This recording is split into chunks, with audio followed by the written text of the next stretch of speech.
Hello students of Standard 10. Welcome to DAV Moyle Public School. I am your English teacher Jagruti Meshra.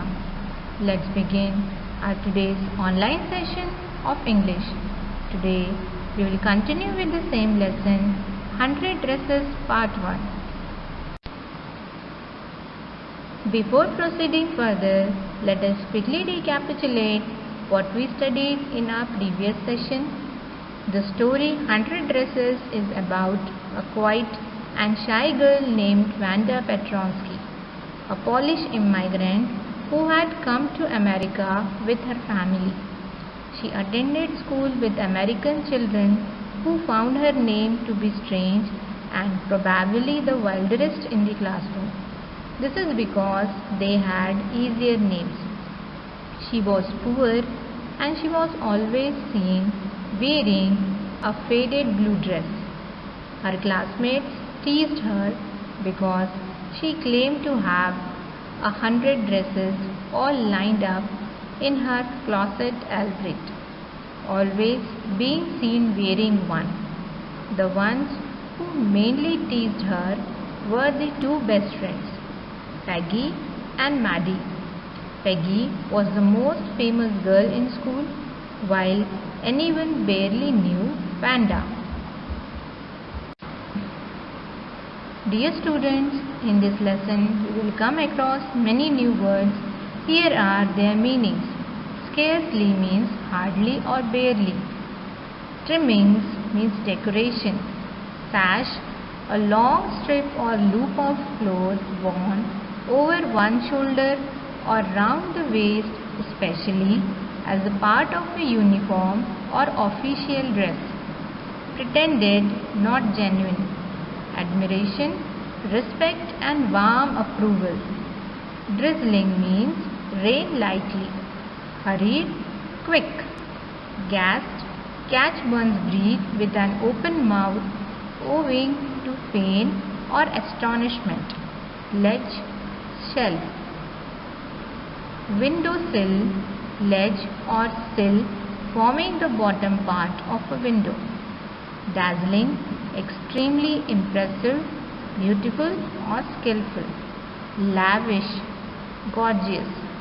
Murmured, say something in a low or distinct voice, admiringly in a way that shows respect or warm approval.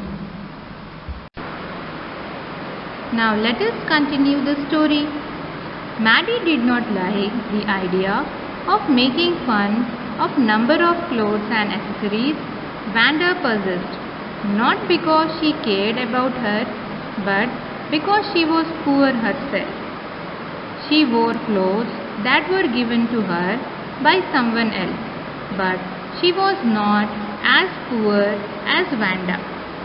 Maddie didn't feel very comfortable teasing Wanda, and when Peggy used to ask Wanda those questions, she would silently count the marbles in her hand, pretending to play with them. If that dress game hadn't been invented, Maddie would have never known about the very existence of Wanda. She felt uncomfortable not because she cared about Wanda, but because she was worried she could be next. Although she was not senseless enough to say she had 100 dresses, she still wished that Peggy did not tease Wanda. Wanda didn't come that day, and after waited for a long time, Maddie and Peggy go late to school.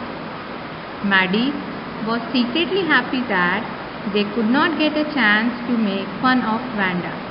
She was lost in her own thoughts and couldn't study properly.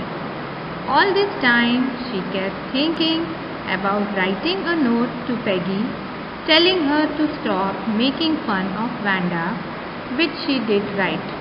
After finishing arithmetic lesson, she wanted to write a note because she knew she did not have the guts to say it on her face. While writing the note to Peggy, Maddie shook at the imagination for being a new target for Peggy and girls. She was afraid that she would ask where she got the dress from, which was actually Peggy's. She wished Peggy stopped having fun with Vanda on her own. Suddenly, she ran her hand through her hair as a gesture to drive away all the thoughts. And she tore and threw the note which she has written. She was also afraid of losing her friendship with Peggy. After Maddie had cleared her thoughts about confessing to Peggy, she started thinking about Vanda. She thought that Vanda was just another girl living in Boggins Heights who hardly spoke to anybody. She remembers when Vanda talked about her pale blue dress and jungle green dress paired with a red sash. The girls made fun of her by saying that she had rather look like a Christmas tree in that dress. While thinking about Vanda, Maddie began thinking about the drawing contest in which the boys had to design motorboats and girls had to design dresses. Peggy was obvious winner of that competition because she was the best artist in the room. She could copy exact pictures and recognizable portraits. She was sure that Peggy would win. Results were to be announced the next day, when everyone would know what's what. The day when the results were to be announced, it was raining lightly, and thus the two best friends ran quickly to school without waiting for Vanda. Generally, they used to wait for her at the Oliver Street that led to Boggins Heights, the place where Vanda lived, but they didn't wait that day. Even if it wasn't raining that day, they wouldn't have waited for her because the day was crucial as the results were to be announced. When the best friend entered the classroom, Peggy asked Maddie if Miss Mason would announce the results or not. To this, Maddie said yes. Maddie told her that she believed Peggy would win, but to their utmost surprise, when they entered the class, there were drawings all over the room, big and brilliant, and they left everyone awed.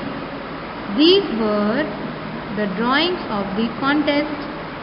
Miss Mason announced the winners after everybody has settled. Amongst the boys, Jack Biggles had won. He drove an outboard motor which was displayed in room number 12, along with drawings made by other boys. She then talked about girl submissions. She mentioned that there was one such girl who had submitted 100 designs, each so beautiful that the judges felt that any out of them was worthy of gold medal. Miss Mason very proudly announced Vanda as the winner of the competition. She continued and sadly mentioned that Vanda has not been coming since days, hoping she would be there the next day. She instructed everyone to look at the flawless collection, to which everyone applauded and whistled. Maddie and Peggy even saw the blue dress that Vanda had talked about. It was beautiful.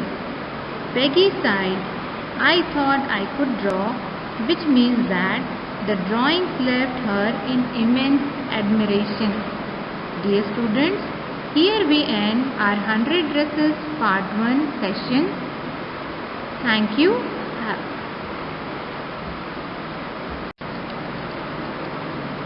Dear students, now quickly recapitulate what we studied in our today's session.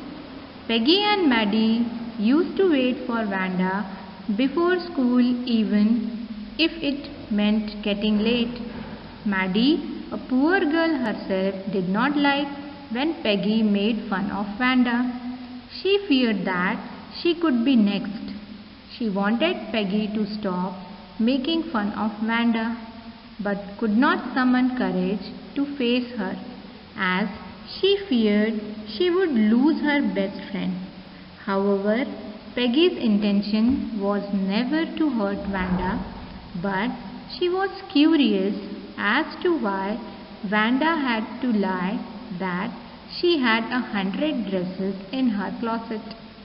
Truth about the same 100 dresses unveiled on the result day of the drawing competition. The room was lined with 100 drawings portraying different dresses, each so beautiful. That day she truly had 100 dresses all lined up. But in the classroom, at that moment, Peggy and Maddie, who were awestruck, realized the theory of 100 dresses and felt guilty about having treated her badly. Dear students, based on our today's session, here are questions for you to solve. Have a nice day. Thank you.